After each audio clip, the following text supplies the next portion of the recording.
A paz do Senhor. Que Deus lhe abençoe.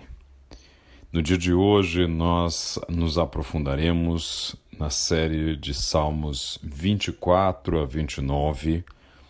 Salmos, mais uma vez, poéticos, salmos de Davi, que revelam a grandiosidade de Deus, o seu poder, um Deus que ouve a oração dos seus servos, que clamam, que pedem que o Senhor os julgue, os declare inocentes, um Deus a quem podemos clamar no momento de aflição, um Deus que sabemos que sempre nos ouvirá, um Deus que com a sua voz faz com que as águas lhe obedeçam, que a natureza receba a presença poderosa da sua voz sobre toda a terra. Inicialmente, nós vemos no capítulo 24, o Salmo de número 24, no seu primeiro versículo, um texto que nós podemos também nos debruçar à luz de uma outra passagem das Escrituras que eu gostaria de conversar com vocês. O versículo 1 de Salmo 24 diz: A terra e tudo que nela há são do Senhor. O mundo e todos os seus habitantes lhe pertencem.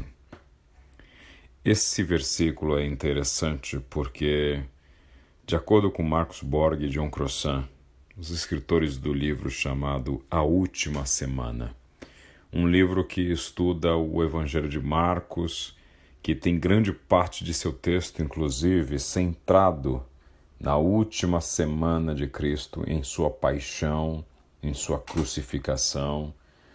Este livro estuda a partir desse texto que é o chamado proto-evangelho ou o primeiro evangelho, alguns textos bíblicos, dentre os quais a passagem em que Jesus pede para que lhe mostrem a moeda de um denário e então faz aquela pergunta célebre: de quem é essa imagem?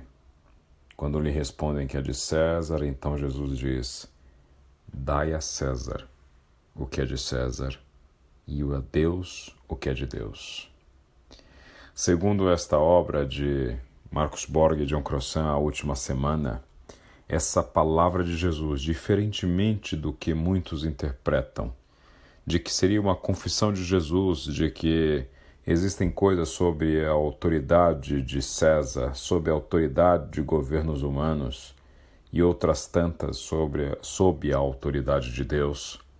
Segundo este texto, Jesus estava sendo profundamente revolucionário porque o Jesus que dizia: dai a César o que é de César e a Deus o que é de Deus, era um Jesus que tinha lido na sinagoga, que sabia muito bem o que dizia o Salmo 24 ao declarar que do Senhor é a terra e toda a sua plenitude.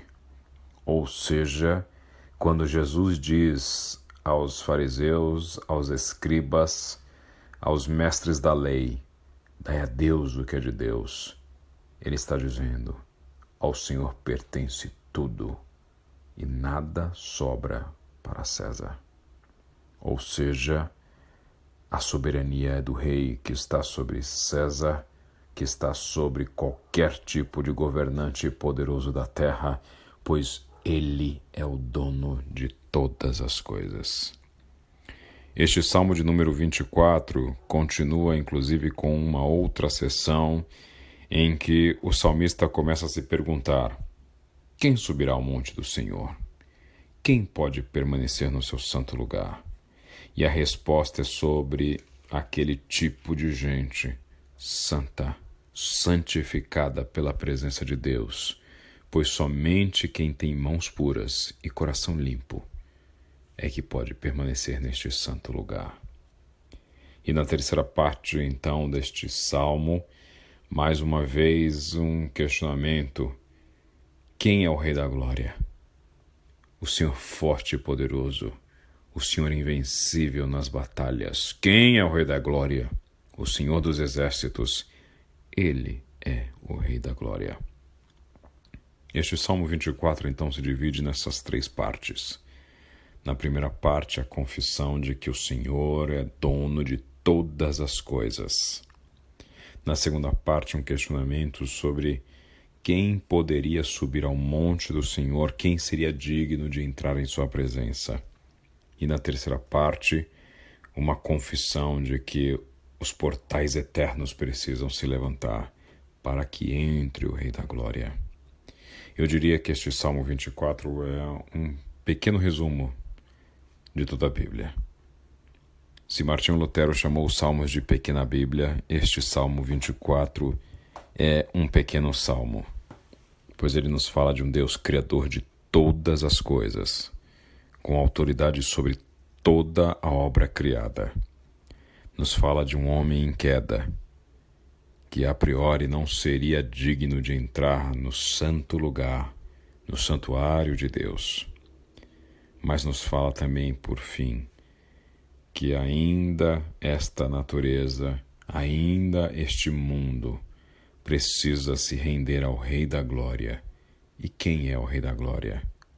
O Senhor dos Exércitos, Jesus de Nazaré, que entra pelos portais eternos de Jerusalém, ouvindo o povo celebrar o seu nome, dizendo: Baruch Haba, B'Shem Adonai.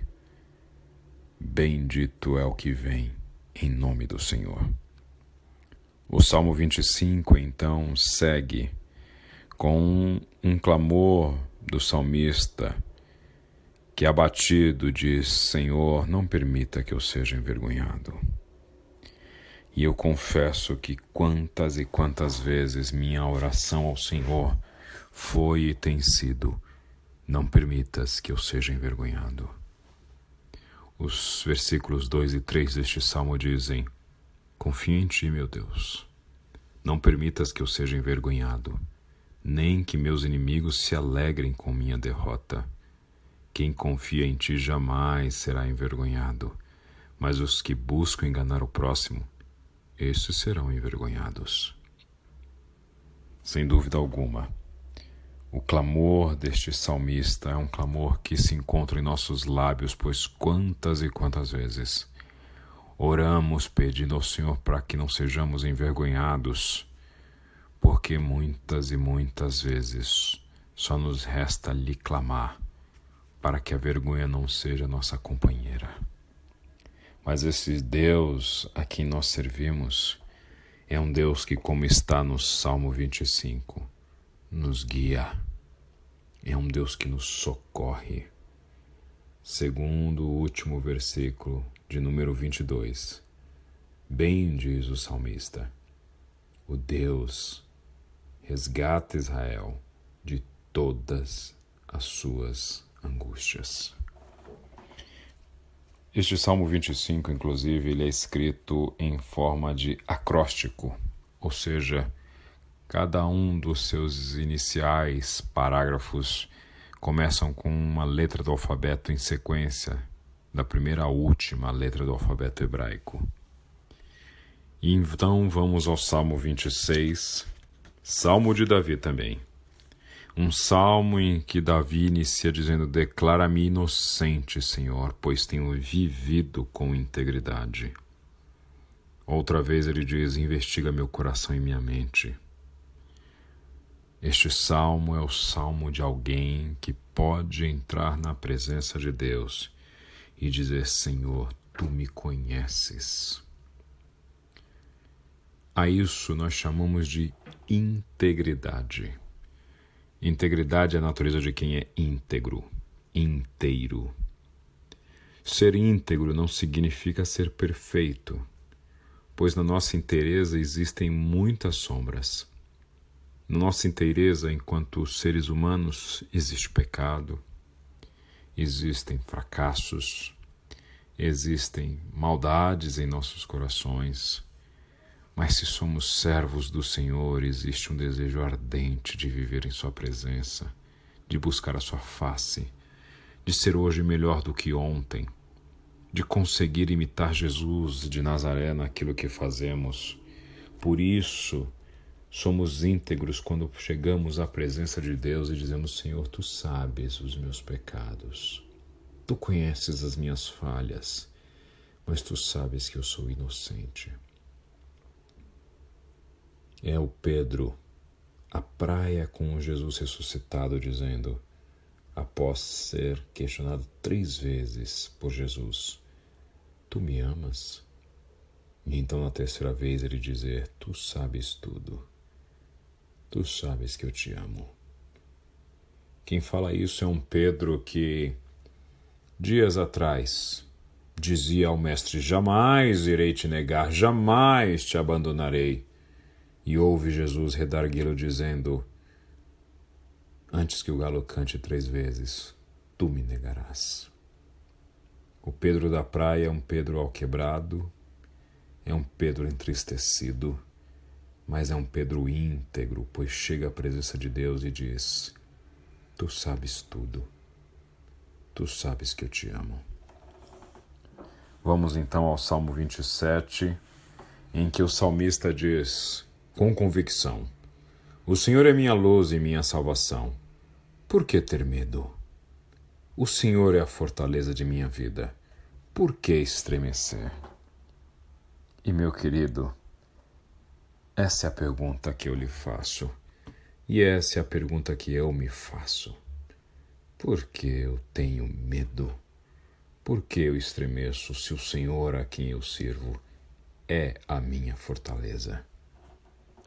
Este salmo, então, mais uma vez surge num desejo que o salmista expressa no versículo 4, quando ele diz, meu maior desejo é morar na casa do Senhor.